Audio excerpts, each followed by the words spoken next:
Guys, I'm going to record this just in case some people come in late and they want to backtrack in the conversation when I post the recording of today's meeting. Welcome. Hello. How was your week? How are you guys doing? Everybody doing pretty good? Yeah. So we've got thank you for turning your cameras on. I can see your lovely faces. Uh so we've got the fortuitous coincidence that we had one of our graphic design speakers this week being brought in also uh with sort of the more specific examples or examples that I tried to find for you guys. Um, Again, as I was looking for design specific or graphic design specific examples, um, I wasn't able to find anything that is quite as like step by step, here's how you do it, as I was for the artist packet. And I'll go ahead and say that the reading on the artist packet is a bit dated again. So a lot of that information kind of needs to be tweaked and changed for, contemporary application processes anyways. And I think that's one of the things that might be inhibiting me finding that specific information from a graphic design perspective as well. Because I think it's one of those things where each individual job that you're applying to is going to require different things of you, which while that can seem very daunting and perhaps frustrating at times, I think from the designers that we've spoken with this semester, it sort of rings true. Is that you do have to tailor every single application, and CV, resume, portfolio, all of that. You have to sort of tailor that to the specific job that you're applying to. So before we get started on the readings, and if you guys have any questions or comments on those, um, let's go ahead and talk about Teresa's talk. What did you guys think? Um, Again, she kind of went on a journey from a couple of different places. It kind of reminded me of Holly's talk, sort of that move from company to company, small micro level companies to larger organizations. What did you guys find interesting, helpful, intriguing? I like I how in the really talk. Oh, you can go. okay. I really liked the chart that she showed of all the different kind of ways that the jobs branch off of each other. That Mhm. was cool to see. Well, even just breaking down what the roles entail, I think I mean, you could do an hour presentation in and of itself, just explaining what each of those roles would sort of go through on a day-to-day basis, um, which I find interesting because that's coming from a complete and utter corporate realm that I have never stepped foot into. So if I seem a little ill prepared to talk about some of this stuff with you, it's because that's a different field and I've never worked in it. So I'm sort of learning about this stuff along with you guys. Um, yeah. What else? We had a couple people chiming in. I was gonna say that I liked how in the talks you like opened up questions to us because I like seeing everyone else's answers. Oh yeah, absolutely. I thought it was fascinating to see exactly how many people either were double majoring, had already gotten like an associate's degree in an unrelated field, or had like switched majors. I think it's kind of comforting to see that and to understand that like our interests don't only lie in one specific field, but that, perhaps we have a more varied interest. And, you know, I, I think maybe it was Alexis. I think Alexis chimed in and was saying that like she already had an associate's degree in psychology. And I was like, whoa, I didn't even know that. I had her as a student. And I was like, that's fantastic. And I think all of those changes and those major changes, they can even if you don't stay in a single major, they can definitely impact how you approach design or illustration or whatever your current field is. I know me personally, I even chimed in. I started out as an English major. I originally was, I always knew I wanted to teach, but I didn't know that I wanted to teach art. I was always a creative person, but I thought perhaps, I would go into the field of like creative writing or, teaching something like that. I quickly realized that I do not like reading incredibly old books, and they kind of require you to do that in order to get that degree. I was more interested in like contemporary novellas and short stories and things like that. Um, and then I took, a couple of art classes, and my interest diverged, but it's still something that like I'm passionate about. You guys saw me. I'm a nerd when it comes to like editing and writing, specifically when it comes to artist statements and bios and things like that. So I think it just shows the diversity that I think each and every single one of you guys have in your backgrounds, and that frankly is a selling point. And those are the things that you want to like think about and lean into when you're kind of trying to figure out what your own personal narrative is. Um, yeah, I thought it was really. I'm glad that everybody participated. She was talking about all of these prompts and questions she was going to ask in her presentation, and I was like, Teresa, I don't know if you're going to get answers. I was like, we get, sometimes we get great student engagement, and sometimes it's just one of those Fridays where everybody like is super tired. So I was really, really happy to see you guys answering some of those questions and participating. I think, it was beneficial for everybody to see that. What else? What else did you think about Teresa?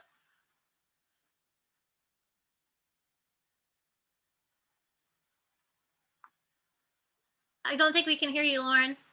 Oh no, can you not? Now I can. Oh, okay.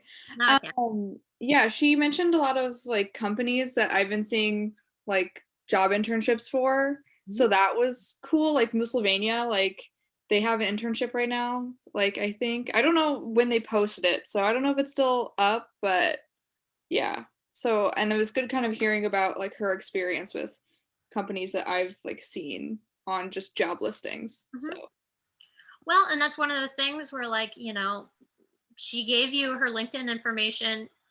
She opened herself up and said that if anybody had any questions that she would, feel free to ask them. So let's say you were interested in potentially applying to that internship. I would definitely reach out to Teresa and say, hey, I really enjoyed your talk.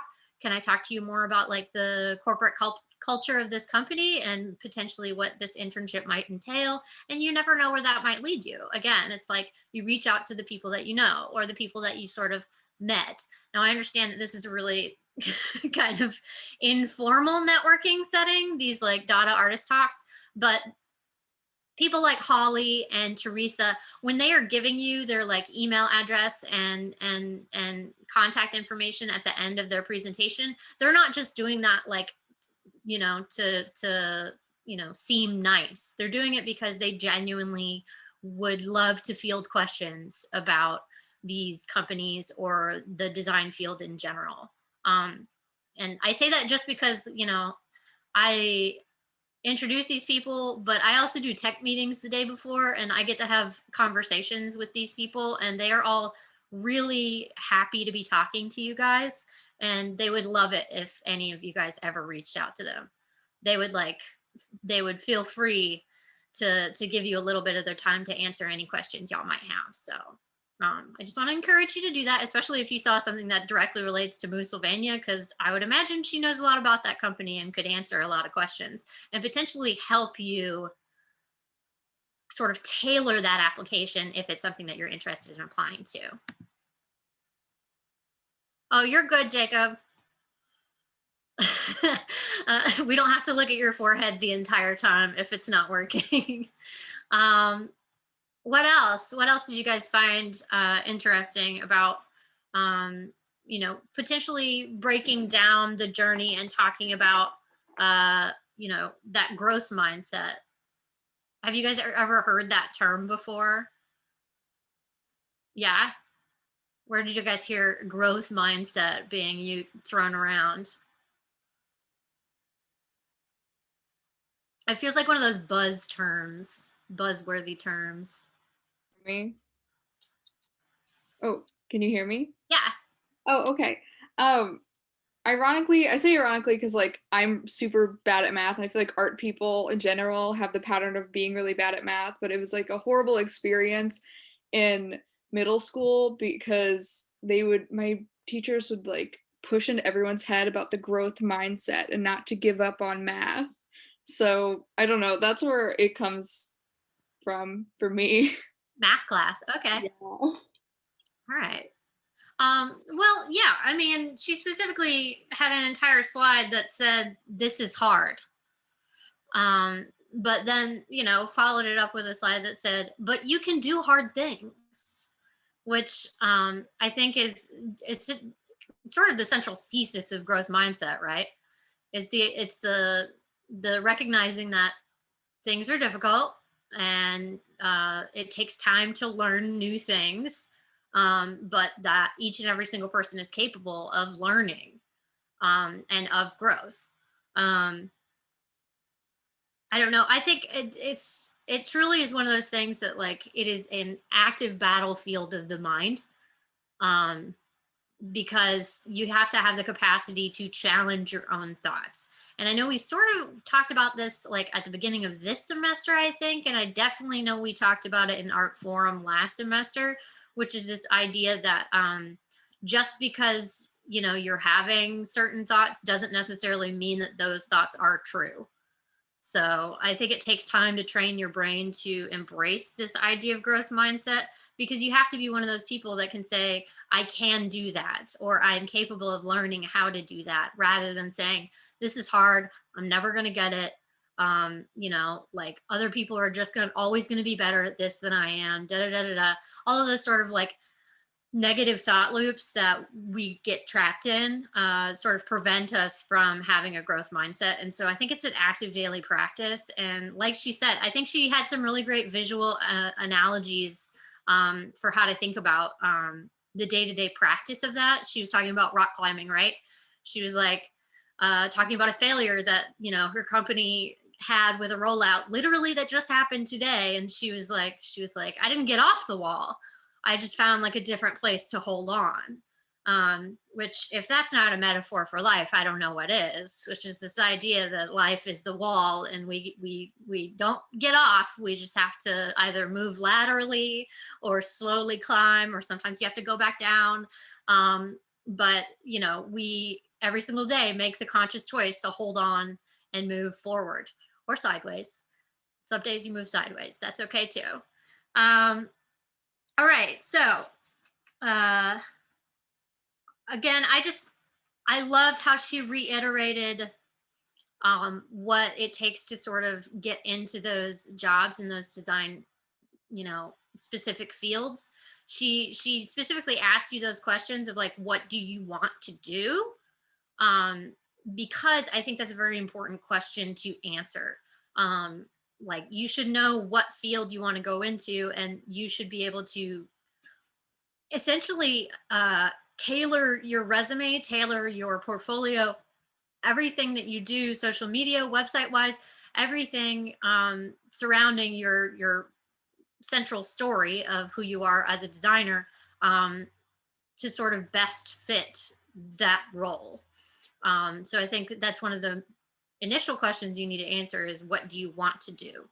But I think one of the best second steps would be find someone who is already doing that, and then try to reach out to them as a mentor. And I know that that was sort of mentioned in one of our readings. So I'll take this opportunity to open it up. What did you guys think of the readings that I gave you guys? Two of them were very specific, sort of personal narrative, list oriented readings, and then also it was just the examples of different types of portfolios. I found that page, that last one that was on the list, in the discussion board links, which was literally just a list of different designers and what their job roles are and sort of what their portfolios strengths are. And I wanted you guys to see that because it kind of blew my mind, because I was just like, there's no correct answer as to what a portfolio is supposed to look like. which also kind of makes sense. It makes sense because we're in creative fields. It's the same thing with like fine art. Like you're not going to look at an artist portfolio and see the exact same art coming from 50 different people. That's just not how it functions. So from a design perspective, I wouldn't expect it to be sort of universal either. But I also find it interesting. The portfolios change depending on what the person's central focus of their job title was. I don't know if you guys noticed. There were like UX designers that had like very kind of graphic, moving parts of their portfolio that were much more focused on interface. So what do you guys think of the readings? I did my best to find something that was that had some information that could help you guys at least focus on things not to do, or the pitfalls, and a little bit of kind of vague advice of what to do. I know that it's not quite specific enough, but I did the best that I could. What y'all think? Did you learn anything new? Yeah, I'm not a graphic design major, so some of the stuff that was super specific to graphic design wasn't super applicable, but a lot of it I felt like I could, fit in to me. I liked the part in the first one where it's like the 27 tips or something. And it said that it was talking about an internship, and it was like you can get an internship even if you're not in school.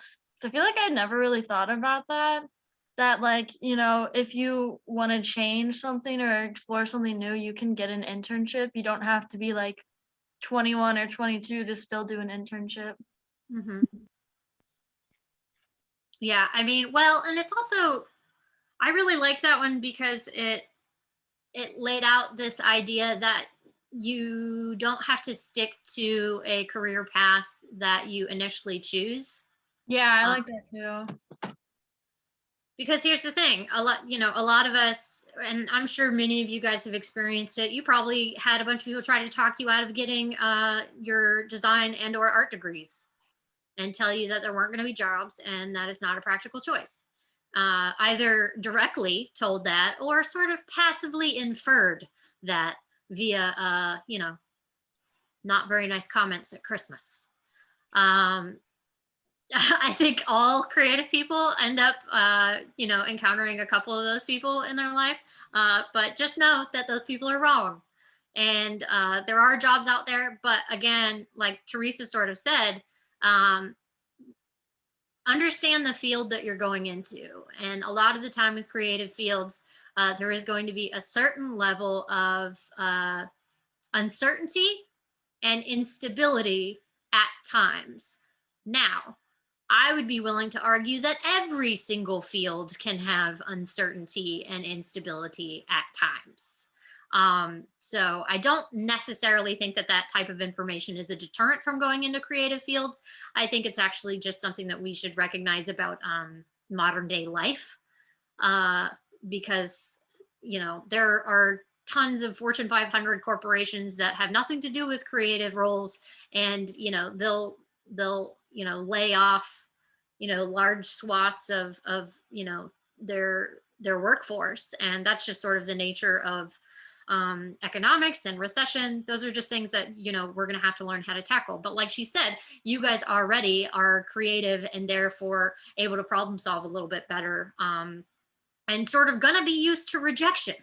So again, this is that thing, we're already like toughening up our skin and getting rejections left and right. And the idea is that we can sort of bounce back from those perhaps a little bit quicker than other folk who have a different type of mindset. What else? What about, what else about the 27 ways to land your first graphic design job? Any hard truths we found?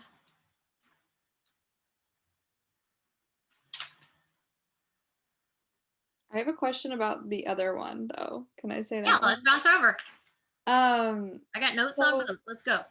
So, I'm in the design portfolio class, and it's kind of been talked about how the cover letter isn't like as prominent as it like once was. But in the article we like looked at, it said that it was pretty necessary. So I don't know. What's your experience with cover letters? And that's directed to everybody.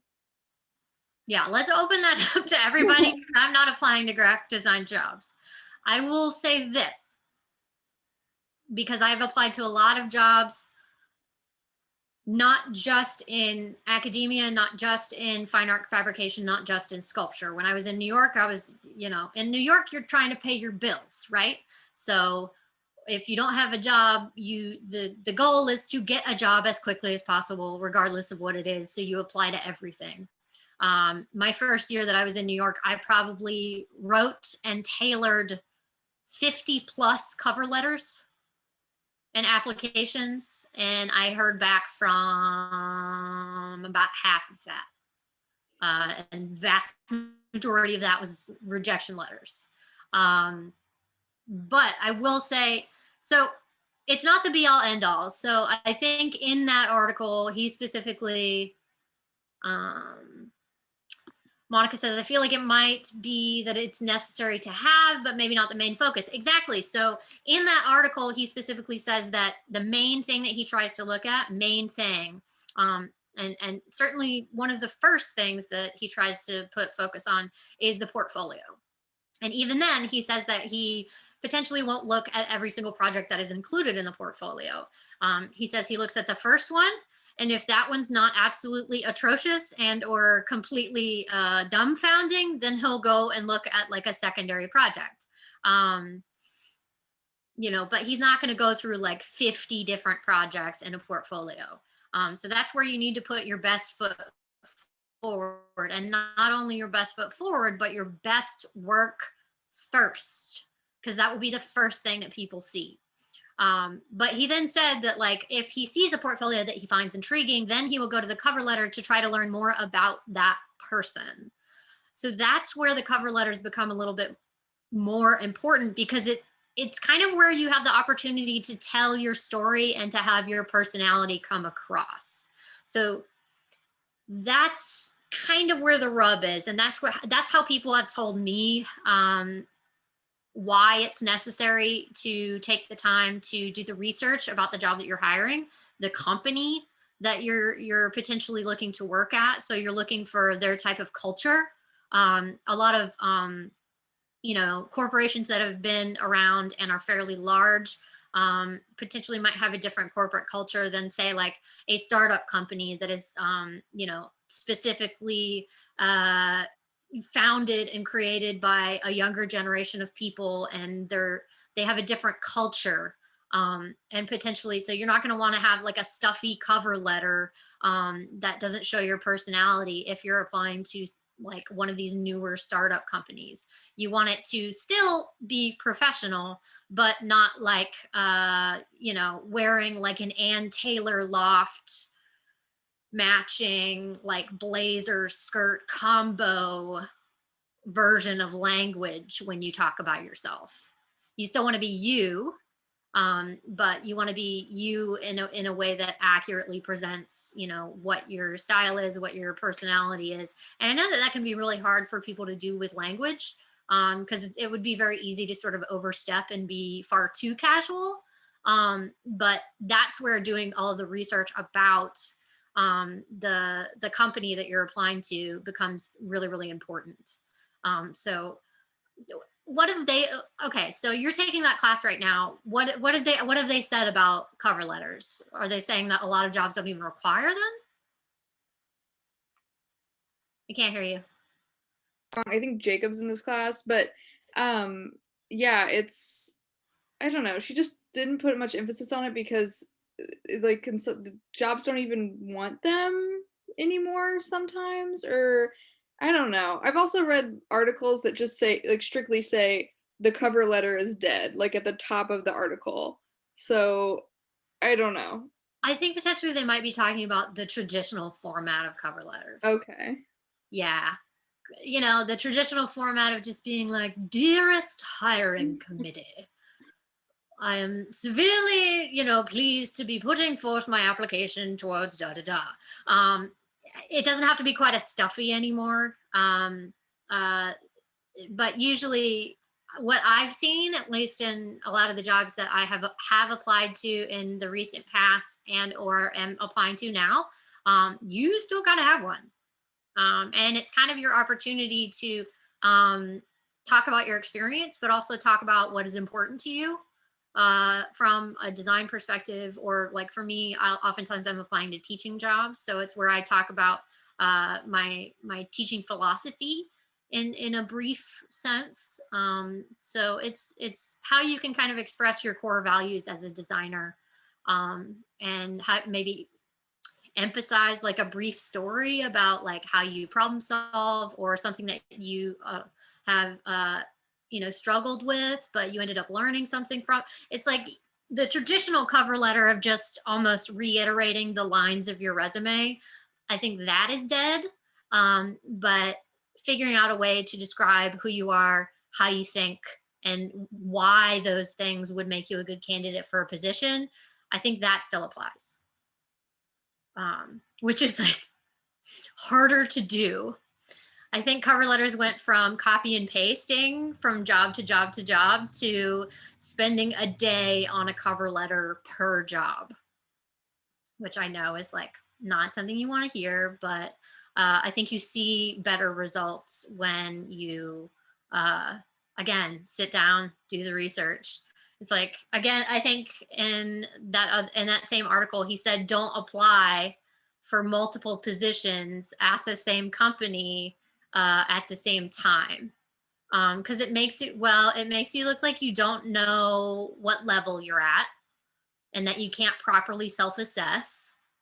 And it also makes you look, he literally used the word desperate, which I don't know. There's something about that like hit home really hard for me. And I was like, but we are desperate because we need to get a job.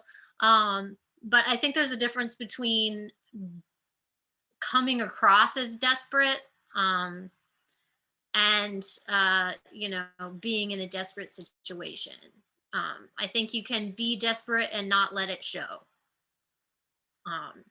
And I wouldn't even use the word desperate. I think you can just be committed to finding a job, is how I would put it. What else? What do you guys think? These are good questions. Any other questions about cover letters?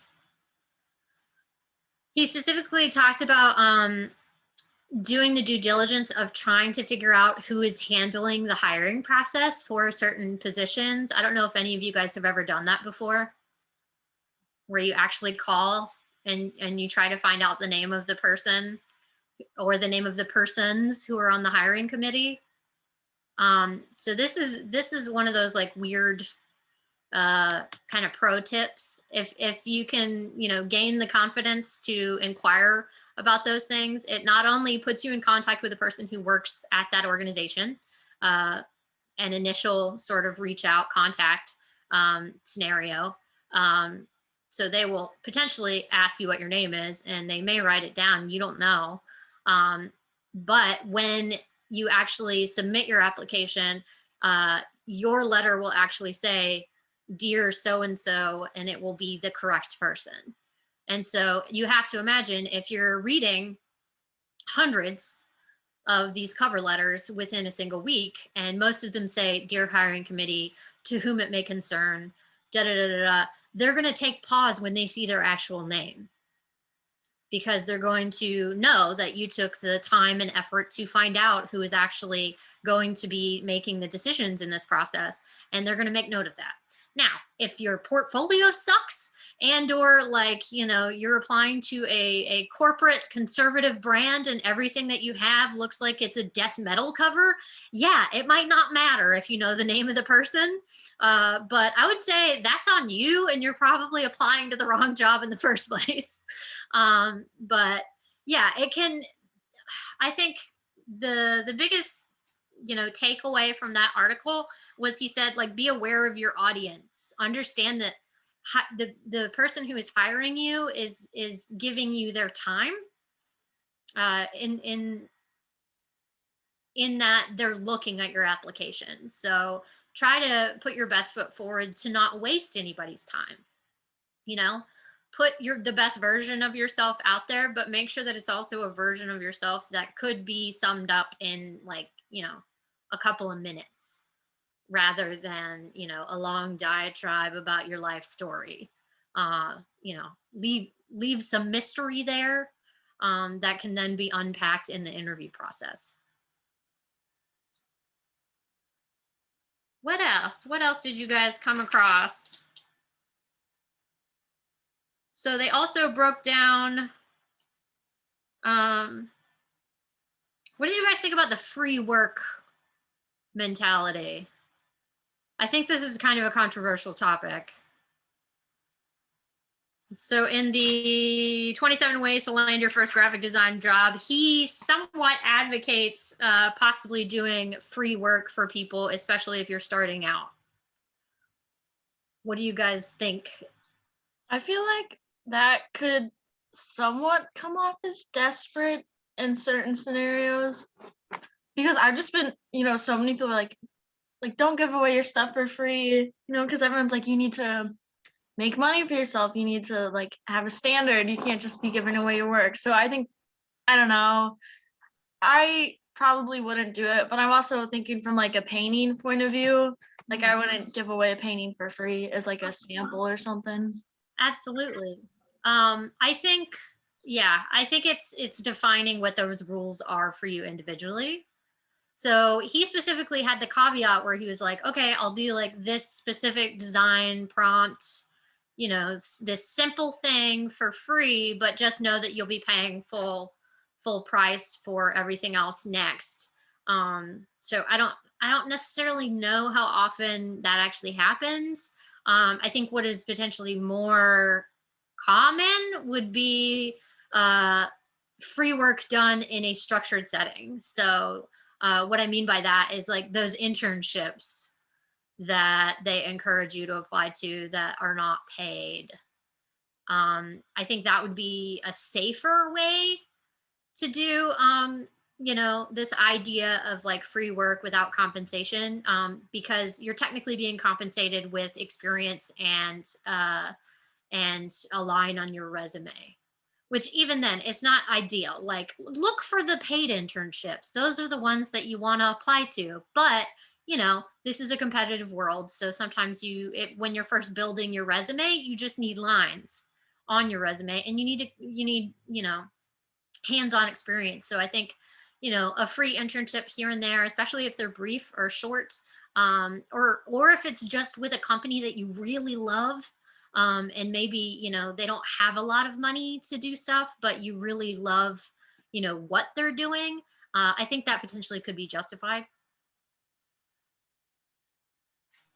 The only time I would think that I'd be okay with it would be like simple branding for somebody that might have big exposure, like a Twitter banner, something like that you can slap your name on at the bottom, and they'll put a link to your artist information.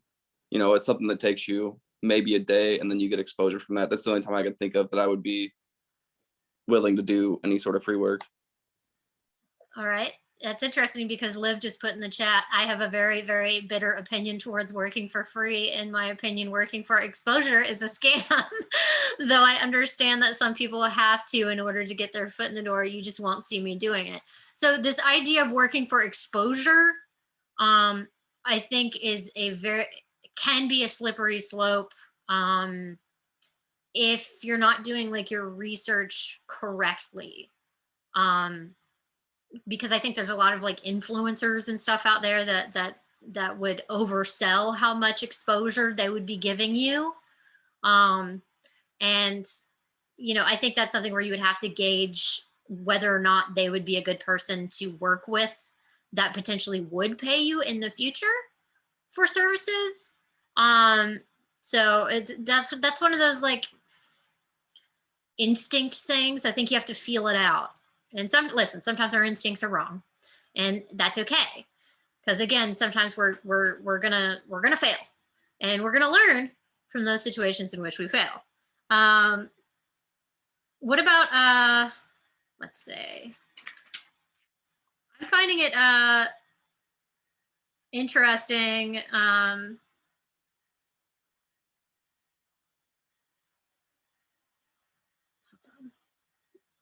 trying to read my chicken scratch notes over here. I think it's interesting. They gave a lot of sort of like passive advice of sort of how to constantly be consuming design information, analyzing that design information to help you better hone in on the things that you're particularly drawn to. And I think that this is something that you have to work at, and that it eventually will seed results over time. So they talked about, making Pinterest boards, like specifically almost like vision boards as design inspiration for, perhaps a new project. It's for, literally, he said, look around you. Don't exclusively try to get your inspiration from online sources, but actually, the real world as well, and the things that you're taking in on a daily basis, perhaps passively, just as you live your everyday life. It was also, talking about analyzing what you like and the marketing and design of brands that you follow. I think this can be incredibly important. And it can also lead into one of the other advice, pieces, which is, if you follow a brand for a really long time and you analyze exactly why you like it, or why a certain marketing technique or, design brand implementation sort of speaks to you, then you can start to apply that language to how you design as well. And also you can start to think about how you can pitch yourself to those types of companies. So you can talk about, or you could even find flaws or things that are missing within, their like UX design experience, their website. If there's something that you think that they should be doing, you can make note of that. And then if you apply to an internship or a job at those specific companies, that would be something you could bring up in your interview. You can say, like, I really noticed that, I feel like, you haven't specifically had any marketing campaigns that were reaching out to this, age demographic. Why is that? I have this idea for that. Because I think that's one of the best things. The more knowledge you have about a company that you're applying to, the better candidate and the better conversation you're going to have when you go into an interview. And that's, from my experience, that's the best thing that you can do. An interview is not just an interview is not an interrogation. I'll put it that way. Like, you are not being put on the spot. There's not a single like light bulb like above your head swinging while like a person is like asking you a bunch of questions. That's not how it should feel. You should go into an interview being prepared to have a conversation with another human being, which means you might have to ask questions. So you should probably know enough about the place that you're applying to that you actually do have genuine questions or comments about the job, about the company. Those are the things that are going to sort of take you from the interview stage to potentially being hired. Oh, this specifically said, don't blanket mail portfolios. So all of that information from last week's reading is a bit garbage as far as the design field goes. But I totally get this, which is to say, and we kind of talked about this, you're not going to send your portfolio of paintings to a gallery that, primarily shows ceramics.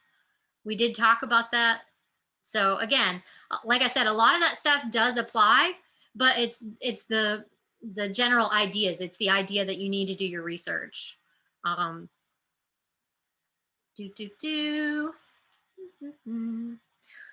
you guys think? Teresa talked about this a little bit. How can you present your portfolio? Have any of you guys ever had to do that? I'm seeing some head shakes. And what format did that kind of take hold? Like, was this in like a class with Noriko?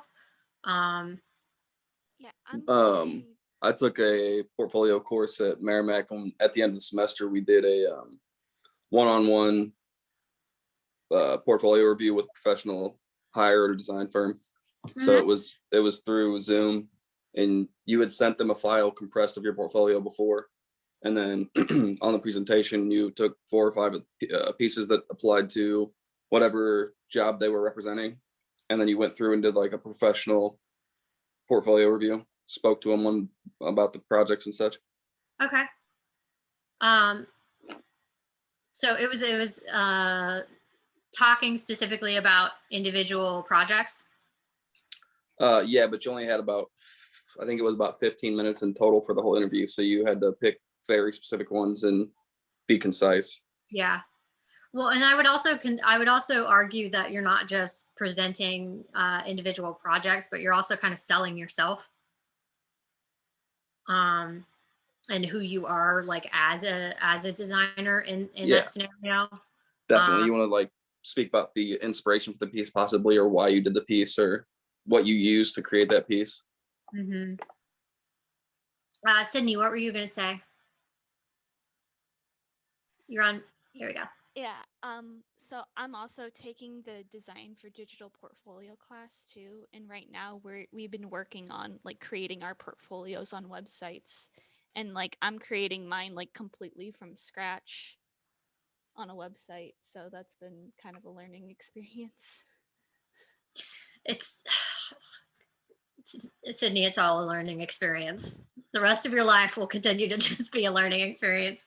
I think portfolios, you should be able to do a 60-second elevator pitch of yourself as a designer. You should be able to say, like, we talked about this. What's the most clear and concise way that you can talk about what you design, how you design, and why you design? So I think, I always, when I think about it, giving an artist talk or presentation or presenting my work to people, I always think about it as your guys are going to laugh at me. I always think about it as like giving a TED talk. Like I'm talking about my work, but I might take an untraditional approach with how I talk about my work, which is something that not everybody's going to be comfortable with. But I definitely think that, how you talk about yourself and your portfolio, you have some creative leeway because we are working within a creative field.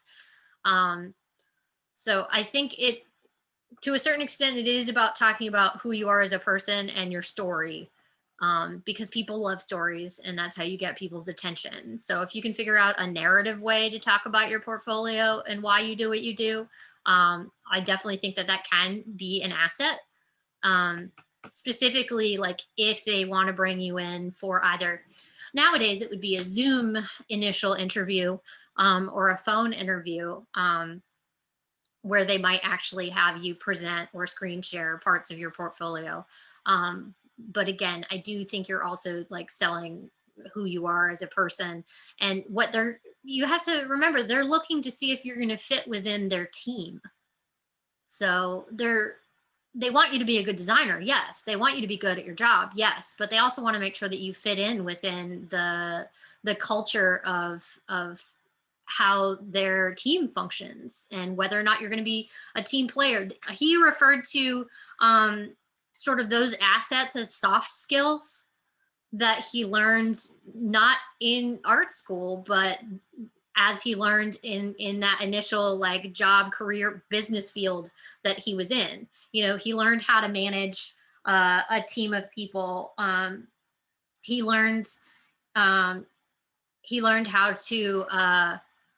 to negotiate deals, set budgets, meet deadlines. All of those are essential kind of broad ranging skills that can sort of not only sell you as a designer, but also just a person who's going to be good to work with. You don't want a person who's a great designer who can't make a deadline. So those are definitely those soft skills. Like, I don't want you to completely put all of your focus simply on talking about the design. I think coming across as a human being also definitely can benefit you all. And again, that goes into that like personal narrative. And this is why I think the CV is important, because it's where they realize that you're not a robot making artwork, but that you're a human being behind the design. Excellent. Any other comments? Well, Jacob, that's good that you got, you know, positive experiences from, you know, that exposure work. It doesn't end that way for everybody. So I'm glad that it's ended that way for you, at least. So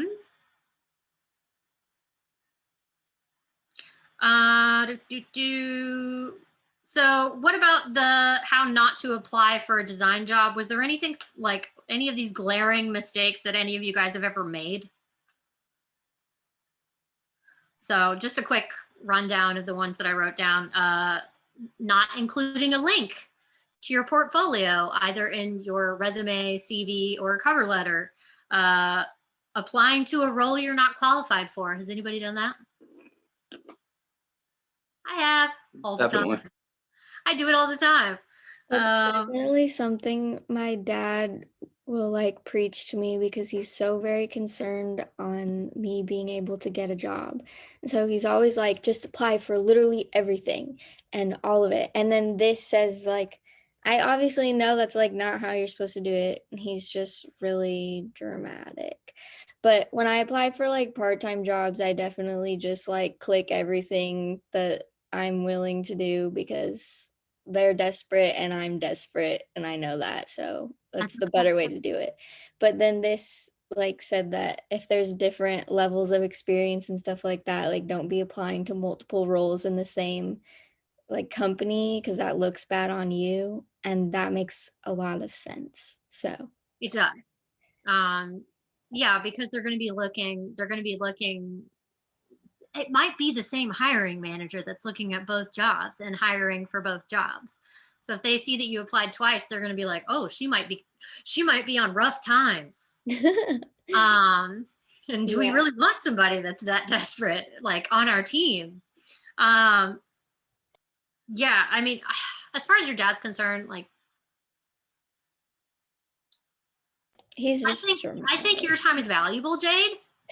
And I think you also want to yield the best results for the amount of effort that you're putting into job applications. So that being said, if you are in that stage of desperation where you do need a part-time job, I agree with the clicking every single box of a job that you're willing to do. I was in that situation when I first moved to New York. It was get a job, not get the job, right? It's pay the bills at that point. So I think he's right in that circumstance. But I think in the long run, if you're trying to get a career rather than a job, that's where I think you have to take the time and do the diligence to research the job that is appropriate and the one that you actually have more of a chance at getting, and then really spending a lot of focused time on that application. That's where I think like some of this advice would come into play there, which is like, do you research, find like the right place, and really, really put a lot of effort into that application. Now, when you do that, hopefully it yields better results. But I also want to remind you guys that there's a lot of people out there who are also doing the exact same thing for the exact same position at the exact same company. And again, you're not going to be for everybody. And those other people are not going to be for everybody. So if you do a bunch of research and you spend a lot of time on an application and then it doesn't yield good results, don't let it tear you down.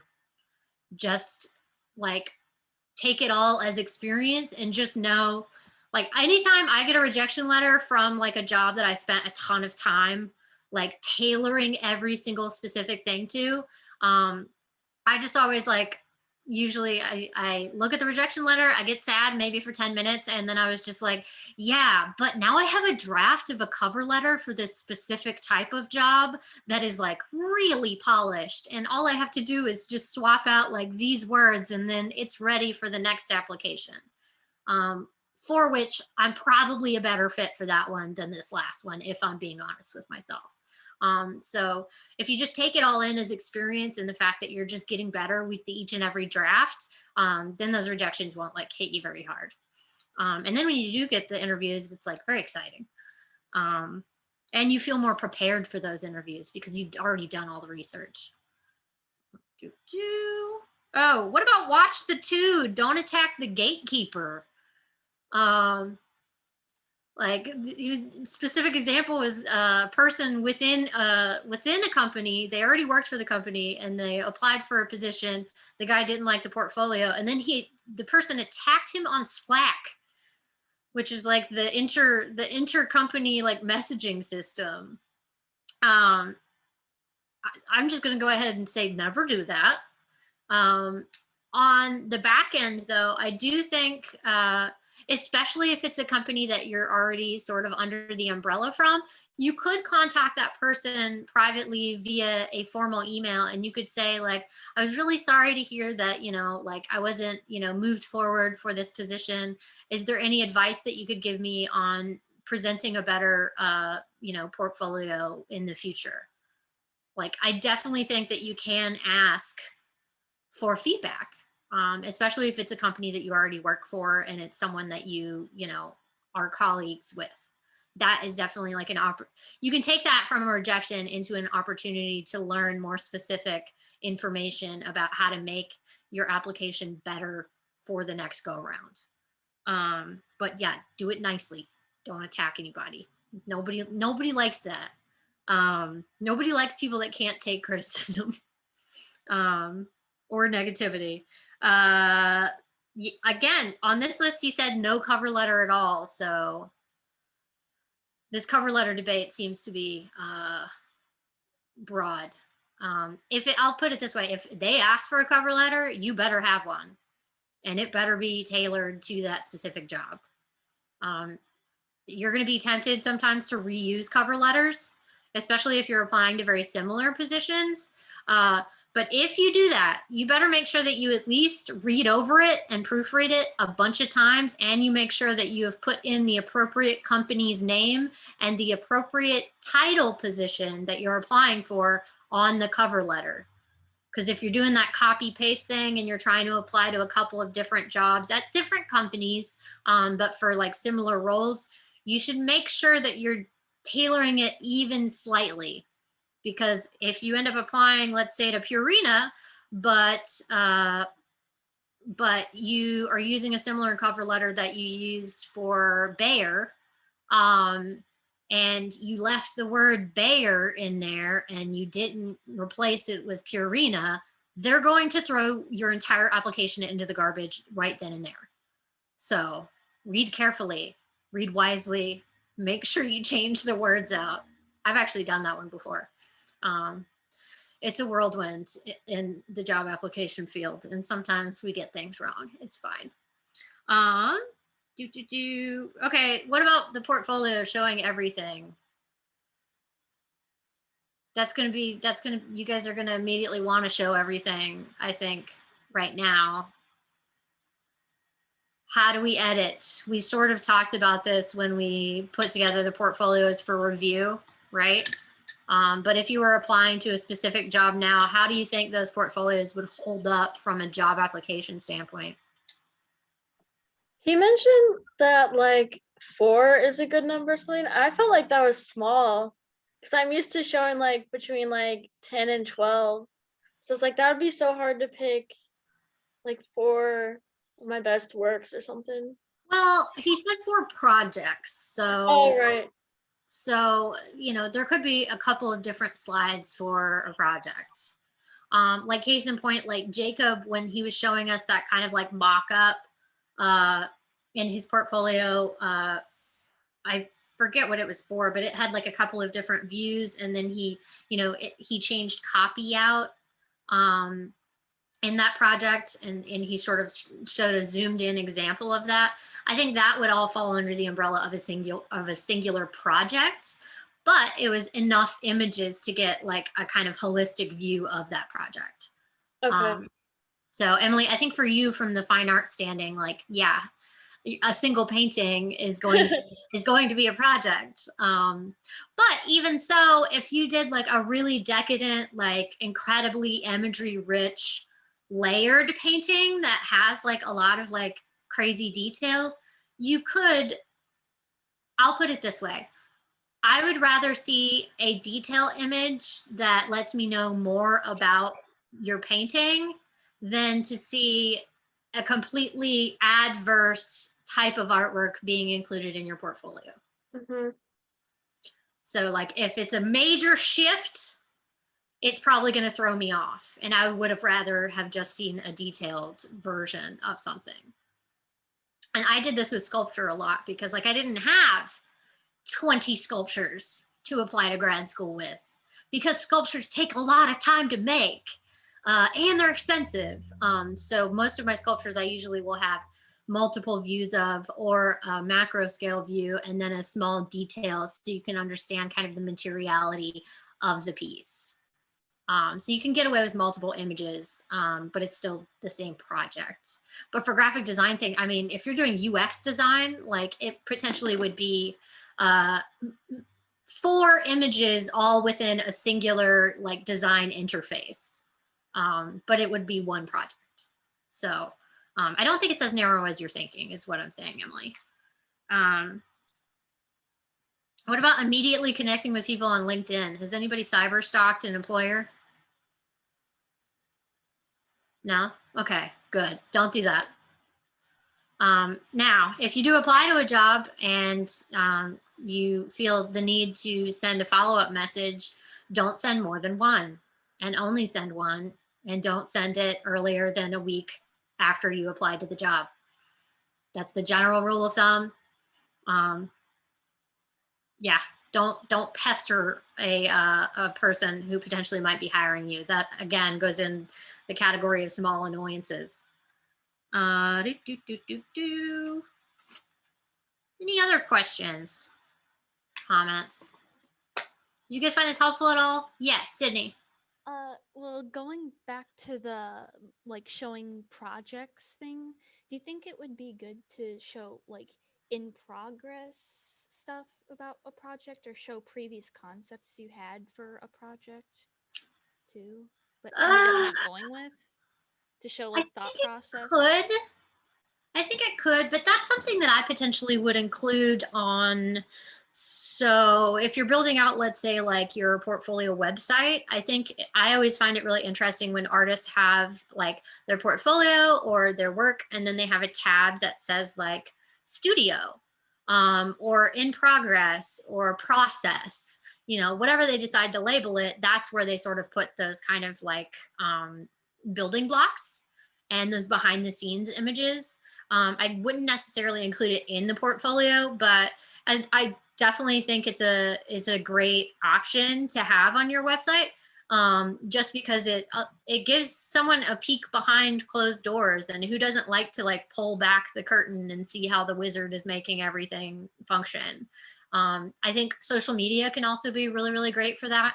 You know, there are a lot of people that they only post their finished works, and then, you know, they might have all of their daily like stories on Instagram. That's where they put all of the in progress images and like studio work. So it really depends on like how you want to tightly control your brand. Some people will just post in progress stuff along with finished pieces. It really just depends. But I personally, like if I was a hiring manager, I would love pulling up a link to someone's digital portfolio and then seeing that like process button and being able to click on it, because it would give me an insight into potentially how you think and how you problem solve, which I think is only an asset. But that's just me, and I'm also not a graphic design hiring manager or a hiring manager of any capacity. But I do think it could be a selling point. I could be wrong. Okay. What else? Any other things? All my graphic designers, did you find this more specific to your field? Yes, Jade? Did I kind of do okay? All right. I took your comments to heart, and I tried to find something specific for you. What I ended up finding was that some of the answers are not very specific, which I mean, go figure. I mean, graphic design is a pretty broad field. I mean, even from just hearing Teresa's lecture today, design can take on so many different faces and hats. And yeah, I think the takeaway that one of the main takeaways that I got from these articles, and I would actually heavily recommend, is figure out what you want to do specifically, or even if you're just trying to narrow it down, find people that have titles that are similar to what you think you want to do, and try to reach out to them and talk to them about it. That way you can get very specific answers about how they started, how they got to where they are. I think most people are really responsive when it comes to talking about their journey and how they got there. And most people are willing to give back information if they have the time. Like I know personally, if anybody came up to me and they were like, Emily, can you tell me about fine art fabrication and mold making techniques? I would be like, give me a second. I can't do it today, but I will schedule you on my day off on Friday. I'd be happy to. I'll meet you for coffee. Like, I respond really, really well to people that want to know more about what I do. And I think most people are like that. So I would say try to find a mentor if you can. And it never hurts to ask questions, or to ask if you can talk to somebody about what they do. Because most of the time people will say yes if they have the time. All right. Okay. Does anybody have any requests for other types of information or things that they're wanting to look into or learn about? How's everybody's semesters going? We only have 4 weeks after this week. Isn't that exciting? And I think we only have 3 speakers left. I'll have to, let me pull up the speaker schedule and see who we have coming up. All right, so we've got Catherine Magel next week, who's a visual artist and sculptor. We've got John Allen, who is an illustrator, photographer, and printmaker the following week. And then our last speaker is going to be Caroline Conch, who's actually an adjunct instructor in art history at Webster. So we've got 3 more speakers left. We typically don't do a speaker the last the finals week, just because you know, typically you guys are, hold on, where'd you guys go? Typically you guys are, you know, pretty drained by the end of finals week. So we probably won't even have a class meeting that week. So I think the Caroline Conch is going to be our last week. So let's see. Emily says, information I'm interested in is getting into grad school for an MFA and getting into teaching at universities. So that's a very specific niche, Emily. Is anybody else looking at potentially going to graduate programs or would be interested in learning about that process? Either for fine art or other things, because there, and I can kind of speak to the application process to other fields. And they are going to differ a little bit, but we can kind of talk on a macro scale about the similarities, and then talk about the differences. So Lauren, you kind of raised your hand. Anybody else wondered what it's like to apply to grad school? That one I have specific information on because I did it. So if we want to start to break that down, I can look out for that information as well. Monica says, I feel like I might be, but it's necessary to have, but maybe not the main focus. Yeah, that's fine. I'd be willing to share that information with you guys just so you have it. And just simply because typically you don't have the opportunity to learn about what that actually entails. in a normal class setting. I think Jeff Hughes occasionally does like a workshop about applying to grad school, but I've never attended that workshop, so I don't exactly know what he includes in that, or if it's specifically for art history programs or MFAs in fine art as well. Maybe information about doing commission work for others or how to start selling prints of artwork, like maybe places to go to for printing, etc. That one might take me a week, Monica, because I've never done it. But I feel like I could definitely just bring in like Michael and have Michael talk about his work. But I do, okay, so John Allen is one of our lecturers that's going to be not next week, but the week after. He potentially could talk about commission pieces because I think he's done a few in the past. So I might actually, and he's actually a friend of mine from graduate school. So I might see if he not only can do the lecture, but then log in and have like a real world conversation with you guys. Would you guys be up with that? To talk about the ups and downs of being an artist outside of academia. So he's been working as an adjunct instructor since we got out of graduate school in 2014. But he also has created a public art project that's called the Big Camera in Knoxville, Tennessee, I think. Yeah, he's done, I think, a decent amount of commission work before. He's done a lot of residencies. So a lot of those different arenas that we've been talking about this semester, he's got some hands-on experience in those things. Plus, I already told him about this group and the stuff that we've been talking about, and he promised that he would be very brutally honest with you guys about the the real world that is art outside of school. So I think it would just be a good conversation to do that week. So I think we can. I'll aim to get that information for you, Monica, about commissions and printing and where to go for stuff like that. I'll ask around and see what I can shake up. But in the interim, I think I'll try to find some information about the do's and don'ts of applying to a graduate program, not necessarily in art, but in anything. Some of you guys that are graphic designers, you might decide that you want to get an MA in business or marketing and communications. To sort of like act as like a tandem degree for your design degree. There's a lot of people that have done that. Specifically, Holly Campbell did that.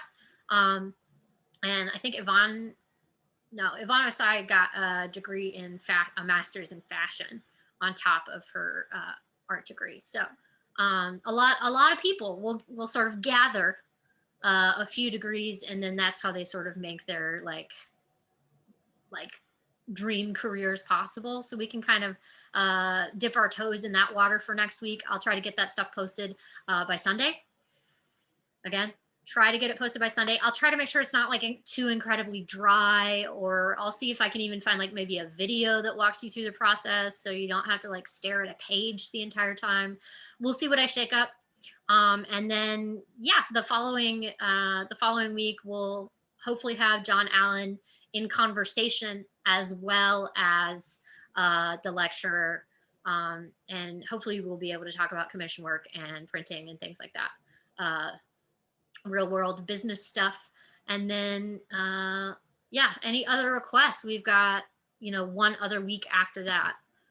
Obviously, if we can't think of what we want that last week to be now, we'll decide it next week or the following. And I appreciate you guys kind of talking with me every week and us building this out together.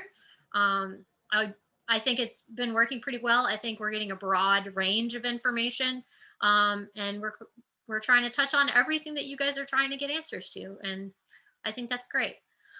All right, so no more questions for today? All right, what's everybody gonna do this weekend? What's something fun?